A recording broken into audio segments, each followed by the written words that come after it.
Hi. Hello. నమస్తే. Hi అండి. ఈరోజు రెసిపీ వచ్చేసి స్వీట్ రాగి జావా ఎలా తయారు చేయాలో ఈ వీడియోలో చూద్దాం. ముందుగా ఒక బౌల్ తీసుకొని అందులో 2 చెంచాల రాగి పిండిని వేసి కొద్దిగా వాటర్ వేసి ఉండలేమీ లేకుండా బాగా మిక్స్ చేసుకోవాలి.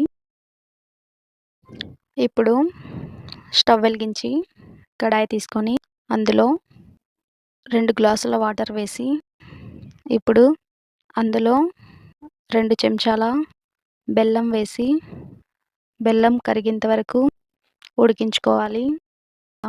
ఇప్పుడు మనం ముందుగా కలిపి పెట్టుకున్న రాగి పిండిని వేసి లో ఫ్లేమ్‌లో దగ్గర పడేంత వరకు ఉడికించుకోవాలి.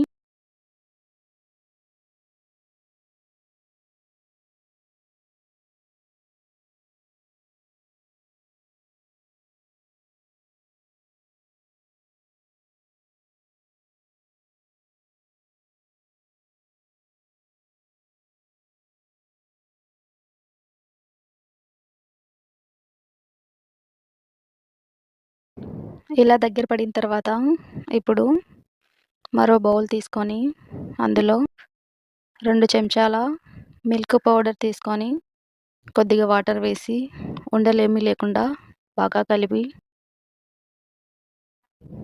రాగి పిండిలో వేసుకొని లో ఫ్లేమ్‌లో ఒక 5 నిమిషాల పాటు కలుపుతూ బాగా ఉడికించుకుంటే మనకు స్వీట్ రాగి జావా చాలా సింపుల్‌గా మనకు స్వీట్ రాగి జావా అనేది రెడీ అయిపోయిందండి. సో, దీని టేస్ట్ మాత్రం చాలా బావుంటుంది. రాగి పిండి ఎక్కువగా ఇష్టపడని వారు ఒకసారి ఇలా చేసి ఇయ్యండి. సో, చాలా ఎంజాయ్ చేస్తూ తాగుతారు. సో, ఒకసారి ట్రై చేసి చూడండి. Thanks for watch.